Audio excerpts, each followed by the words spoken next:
నమస్తే. నేను ఈరోజు వినాయక చవితి వస్తుంది కదా, బిగినర్స్ ఈజీగా వాళ్ళు ప్రసాదం చేసుకునేలాగా వాళ్ళకి కొలతలతోటి నేను ప్రసాదాలు చేసి చూపిస్తున్నాను. మనం ఒక కప్పు పిండితోటి 3 రకాల ప్రసాదాలు చేసుకోవచ్చు. అంటే కుడుములు, మోదకులు, ఉండ్రాళ్ళు చేసుకోవచ్చు అనమాట. అది ఎలా చేసుకోవటం ఏంటనేది చూద్దాం. ఇప్పుడు మనం స్టవ్ వెలిగించుకున్నాం. ఇప్పుడు మీరు ఏ గిన్నెలో చేద్దాం అనుకుంటున్నారో, పిండి తిప్పుదాం అనుకుంటున్నారో ఆ గిన్నె పెట్టుకోండి. ఆ గిన్నె పెట్టుకొని నీళ్ళు వేసుకోండి.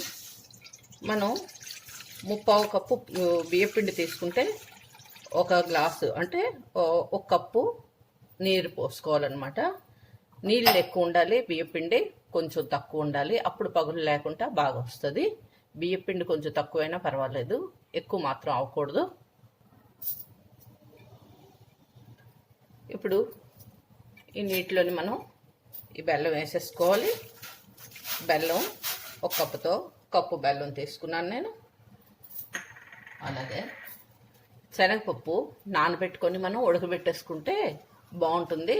మనం ఇందులో వేసి కూడా, అంటే ఈ వాటర్లో వేసి కూడా, అంటే పచ్చి శనగపప్పు వేయచ్చు, కానీ దానికన్నా ఉడకబెట్టేసింది బాగుంటుంది.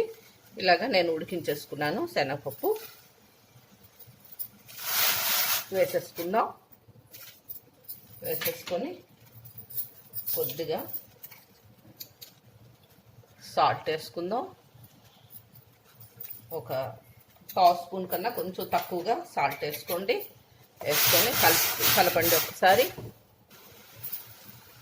నీళ్ళు కెర్లకు వస్తున్నాయి కదా, కొబ్బరి కూడా వేసేసుకుందాం. మనకి ఈ కొబ్బరి అదే కొంచెం ఎక్కువగా, అంటే ఇప్పుడు నేను ఈ చిన్న కప్పుతోటి కప్పుడు కొబ్బరి కూర వేసుకున్నాను. నేను పచ్చి కొబ్బరి కూర వేసుకున్నాను. మనకి కొబ్బరి, ఈ శనగపప్పు ఉడకబెట్టి వేసుకోవడం వల్ల మనకి ఈ మోదకులు, కుడుములు చాలా తింటుంటే చాలా బాగుంటాయి. ఇంకొకసారి కలిపేసి అవి బాయిల్ అవనిద్దాం. బాయిల్కి వచ్చాయి కదా, కెదులుతున్నాయి కదా. ఇప్పుడు ఇలాచీలు, పొడికొట్టిన ఇలాచీలు వేసేసుకోండి. అలాగే 1 స్పూన్ నెయ్యి వేసుకోండి. వేసుకొని ఒకసారి కలపండి. నీళ్ళు కెరుగుతున్నాయి. ఇప్పుడు పిండి వేసేసుకుంటున్నాను నేను. ఇలాగా వేసేసుకొని కలిపేసుకోండి. ఇలాగా బాగా కలిపేసేయండి. పిండి అంతా, ఉండలంతా విడిపోయేలాగా కలుపుకోండి. ఇలాగా కలిపేసుకోండి. నేను పొడిపిండే తీసుకున్నాను. తడిపిండి బాగుంటుంది, తడిపిండి వేసుకోండి వీలైతే. లేదు అంటే పొడిపిండితో కూడా బాగా వస్తాయి. పొడిపిండి అంటే మనం ముందుగా ఆడించుకున్న పిండి, బియ్యం కడిగేసి నానబెట్టుకొని ఒక 4-5 గంటలు కానీ 5-6 గంటలు కానీ నానబెట్టేసి ఎండబెట్టి మనం మిల్లు పట్టించేసుకోవాలి. లేదు అంటే మిక్సీ వేసేసుకోవాలి పొడిగాను. అది పొడిపిండి. తడిపిండి అయితే మనం ఒక 5-6 గంటలు నానబెట్టేసి నీళ్ళన్నీ వంచేసి ఒక 10 నిమిషాలు ఆరనిచ్చి అప్పుడు మనం మిక్సీ పట్టేసుకుంటాం. అది తడిపిండి. అందుకని మీకు ఏ పిండి వీలైతే ఆ పిండి చేయండి. ఏ పిండి అయినా బాగా వస్తుంది. నేను పొడి పిండే వేసాను, చూడండి చక్కగా వచ్చింది. మనం ఇలాగా బాగా కలుపుకోవాలి శుభ్రంగాను. నీళ్ళు చూసారా, మనం కొంచెం నీళ్ళు తక్కువ వేసుకోవటం వల్ల ఎంత పర్ఫెక్ట్గా వచ్చిందో. పిండి ఎక్కువ అయిపోకూడదు, పిండి తక్కువైనా పర్వాలేదు. ఇలాగ కొంచెం మనం కుక్ చేస్తుంటే అది దగ్గరగా అయిపోద్ది. ఇప్పుడు ఇంకొక స్పూన్ నెయ్యి వేసుకోండి.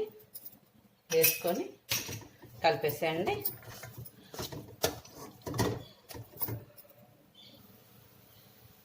కొద్దిసేపు 1 నిమిషం మూత పెట్టి ఉంచేద్దాం.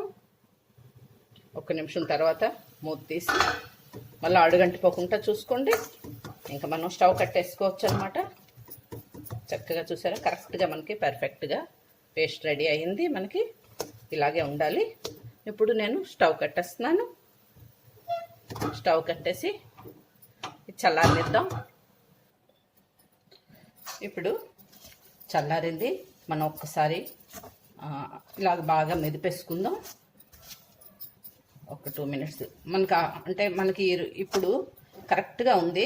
అసలు చాలా పర్ఫెక్ట్గా వచ్చిందనమాట. కొంచెం సేపు అంటే ఒక 1-2 మినిట్స్ మెదిపితే సరిపోతుంది మనకి. చూసారా, ఇలాగా మనకి ఇలాగ మెత్తగా ఉండాలి. ఇప్పుడు మనం మోదకులు చేసుకుందాం, కుడుములు చేసుకుందాం. ఫస్ట్ నేను మోదకులు చేస్తున్నాను. ఈ మౌల్డ్స్ బయట దొరికితే లాస్ట్ ఇయర్ నేను మా అమ్మాయి ఇక్కడ ఉన్నప్పుడు నేను ఈ మౌల్డ్స్ ఉంటే చూడమన్నాను. అప్పుడు తనకి దొరకలేదన్నమాట. చూసింది, తనకి కనిపించలేదు ఎక్కడను. అందుకని ఇప్పుడు తను ప్రత్యేకంగా గుర్తుపెట్టుకొని అమెజాన్లో బుక్ చేసింది, అవి వచ్చినాయి. ఇప్పుడు మనం ఇలాగా ఇది తీసేద్దాం, ఇటువైపుది స్క్రూ తీసేద్దాం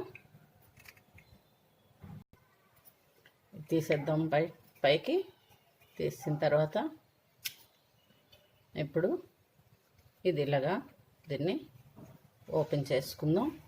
ఓపెన్ చేసుకొని కొంచెం మనం నెయ్యి అప్లై చేద్దాం లోపట. ఇలాగా మొత్తం అంతా మౌల్డ్కి లోపటంతాను నెయ్యి ఇలాగా రాసేసుకోండి. ఇప్పుడు ఇలాగ తీసుకోండి, కొంచెం దీంట్లో పట్టేది పెద్ద ఉండ తీసుకోండి, దీని పొడవున పట్టేలాగా.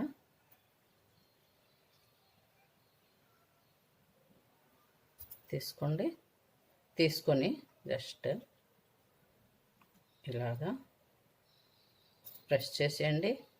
చేసేసి చూసారు కదా, అన్ని వైపులా బయటకు వచ్చిన పిండిని బయటికి తీసేసేయండి. కిందన ఇలాగా సమంగా చేసేసుకోండి. చుట్టూ పిండి అంతా వచ్చేసింది కదా. ఇప్పుడు ఇది ఓపెన్ చేసేయండి. ఇది ఓపెన్ చేసేద్దాం. చూసారుగా ఎంత అందంగా ఎంత వచ్చిందో షేపు. మనం పిండి అలాగా తీసుకున్నా ఎక్సెస్ అంతా బయటకు వచ్చేస్తుంది చక్కగాను. చూడండి ఎంత బాగుందో షేపు. అన్ని వైపులా చూడండి. ఇలాగా మౌల్డ్లో పెట్టి చేసేసుకుందాం. ఇదిగోండి, నేను మౌల్డ్లో చేసేసుకున్నాను మోదకులను. నేను ఏం లేదు, జస్ట్ మనం ఇది చాలా ఈజీ అన్నమాట. మనకి ఎక్కువ తీసుకోవాలి, పిండి ఎక్కువ తీసుకోండి. తీసుకుంటే మనకి మొత్తం షేపు ఇక్కడి నుండి కరెక్ట్గా వస్తుంది. ఇలాగ ఎక్కువ తీసుకొని మీరు ఇలా పెట్టేసి అది ఎక్సెస్ పిండి అంతా బయటకు వచ్చేస్తుంది మనకి. ఈ రెండిటికి మధ్యలో ఇది వచ్చే వరకు మనం అదమాలన్నమాట. ఇలాగ అదిమారంటే చూసారా, 3 సమానంగా అయిపోయాయి కదా. ఇప్పుడు ఎక్సెస్ పిండి అంతా బయటకు వచ్చేస్తుంది. చూడండి వచ్చేసింది కదా. అలాగే ఇక్కడ ఇది కూడా మనం కట్ చేసేస్తే ఆ పిండి సరిపోతుంది. ఇప్పుడు ఇలాగా మనం షేప్ తీసేసుకుంటే సరిపోతుంది అనమాట. బేస్ అంటే కూర్చుంటాయి కరెక్ట్గాను. అయిపోయింది కదా. ఇప్పుడు మనం దీన్ని ఓపెన్ చేసేయాలి. చూడండి ఎంత చక్కగా వచ్చేసిందో, అంతే, ఎంత అందంగా వచ్చేసిందో అంతే. ఇప్పుడు మనం కుడుములు చేసుకుందాం. ఒక్కసారి ఇలాగ మెత్తగా చేసేసుకోండి. ఇలాగా మెత్తగా చేసేసుకొని పిండి అంతాను. ఎందుకంటే చల్లారిపోయింది కదా. చూసారా, మనకి పిండి చల్లారినా కూడా మళ్ళీ ఇలా చేత్తో అనగానే మెత్తగా అయిపోయింది. మనకి ఇంకా పర్ఫెక్ట్గా వచ్చిందనమాట. ఇప్పుడు చేతికి కొంచెం నెయ్యిలాగా అప్లై చేసుకొని కొంచెం ఇవి మీకు నచ్చిన సైజులోని తీసుకోండి. ముద్ద తీసుకొని ఇలాగ మెత్తగా చేసుకొని జస్ట్ వాటికి మనం ఇలా గుప్పిడితోటి పిడికిలతోటి అదమాలి అంతే. చూసారుగా ఈ షేపు. ఇలాగా కొంచెం సన్నంగా చేసుకొని ఇలాగ అదమండి. ఇవే కుడుములు. అలాగే మీరు ఉండ్రాళ్ళు కూడాను వీటితోటి, ఈ పిండితోటి మనం ఒకే పిండితోటి ఎన్నో రకాలుగా చేసుకోవచ్చు అనమాట.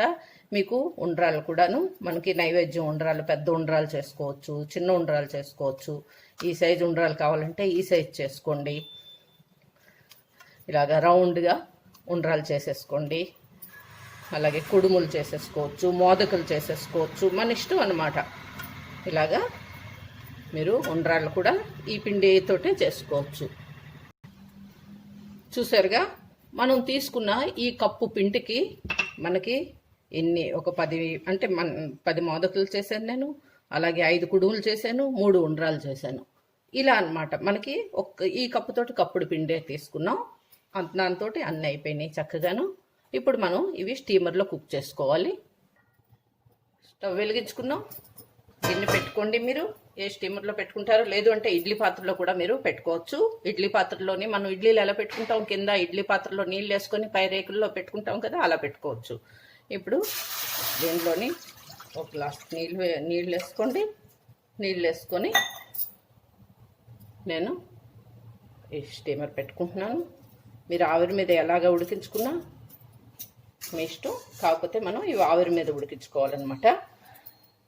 దీనికి కొంచెం నెయ్యి వేసుకొని, కొంచెం నెయ్యి వేయండి. వేసి అంతా ఇలాగా రీచ్ చేసేసుకోండి. అంటుకోకుండా చక్కగా వస్తాయి. మనం నెయ్యి అంతా అప్లై చేసుకున్నాం కదా. ఇప్పుడు ఇవి ఒక్కొక్కటిగా ఇలా పెట్టేసుకుందాం. మనం మొత్తం అన్నీ పెట్టేద్దాం. ఇలా పెట్టేసుకున్నాం కదా. ఇవి కనీసం మనకి 10 మినిట్స్ అయినా పడుతుందన్నమాట కుక్ అవ్వడానికి. 10 మినిట్స్ వదిలేసి చూద్దాము. మనం ఇప్పుడు మూత తీసి చూద్దాం. ఇలాగ కొంచెం చేతికి తడి చేసుకొని చూడండి, అంటుకోవట్లేదు కదా. మనకి వీటికి 10 to 15 మినిట్స్లో మనకి రెడీ అయిపోతాయి అన్నమాట. అంతకన్నా ఎక్కువ టైం పట్టవు. అంటుకోవట్లేదు కదా అసలు. ఇంకా నేను స్టవ్ కట్టేస్తాను. ఇప్పుడు ఇవి చల్లారిన తర్వాత మనం ఒక్కొక్కటిగా తీస్తే చక్కగా వచ్చేస్తాయి. చూసారా ఉండ్రాళ్ళు ఎంత బాగున్నాయో చూడండి. అలాగే మోదకులు చూసారుగా ఎంత బాగా వచ్చాయో. మనం చక్కగాను బెల్లం, శనగపప్పు, కొబ్బరి వేసుకోవటం వల్ల ఇవి తినడానికి చాలా బాగుంటాయి. బెల్లం మీరు మీ టేస్ట్కి సరిపడా కొంచెం ఎక్కువ తక్కువగా కూడా వేసుకోవచ్చు. మనం కప్పు బియ్యం పిండి తీసుకుంటే ఒక అరకప్పు బెల్లం నేను వేసుకున్నాను ఆ కొలతలోని. మీరు కావాలంటే 3/4 కప్పు కూడా వేసుకోవచ్చు, కానీ అరకప్పు సరిపోతుంది. ఇలాగా కుడుములు కూడా చూడండి, చూసారా. ఇప్పుడు ఇవన్నీ మనం ఇలాగా తీసేసుకుందాం. చూసారు కదా మనం ఎంత ఈజీగా చేసేసుకోవచ్చో. చాలా ఫాస్ట్గా అయిపోతుంది. నాకు అంత వివరంగా చెప్పి చేయటం వల్ల కొంచెం టైము లెంతీగా అనిపించి ఉండొచ్చు మీకు. మీరైతే కనుక చాలా ఫాస్ట్గా ఈ ప్రాసెస్లో చేసేసుకోండి. 10 మినిట్స్లో చక్కగా అయిపోతుంది అనమాట. మీకు ఈజీగా చేసేసుకోగలుగుతారు. చక్కగా చూసారా శనగపప్పు అదిను కనిపిస్తూ ఎంత బాగుందో. కొబ్బరి, శనగపప్పు అంతా ఉంది. అలాగే మనం ఇది చూసారా లోపట చక్కగా ఉడికి ఎంత బాగుందో. ఇలాగ తినడానికి కూడా చాలా బాగుంటాయి. మనం ఒక కప్పు పిండితోటి 3 రకాల ప్రసాదాలు మనం చేసుకోవచ్చు. ఉండ్రాళ్ళు, కుడుములు, మోదకులు 3 రకాలు చేసుకోవచ్చు. అలాగే చిట్టు ఉండ్రాలు కూడా చేసుకోవచ్చు అనమాట. ఇవే చిన్న చిన్న ఉండ్రాలు చేసి మనం పాల తాలికలు పాయసంలో వేసుకోవచ్చు, ఆడిగలో వేసుకోవచ్చు. ఇవే చిన్న చిన్నవి చేసి కూడా వేసుకోవచ్చు. తప్పకుండా మీ అందరూ ట్రై చేయండి. ఈ వినాయక చవితికి మీ అందరికీ ఎంతో ఈజీగా ఉంటుంది. ఈ రెసిపీ మీకు నచ్చినట్టయితే మీ ఫీడ్బ్యాక్ కామెంట్ బాక్స్లో పెట్టండి, లైక్ చేయండి, షేర్ చేయండి. అలాగే యూట్యూబ్లో నా ఛానల్కి సబ్స్క్రైబ్ అవ్వండి. Thank you.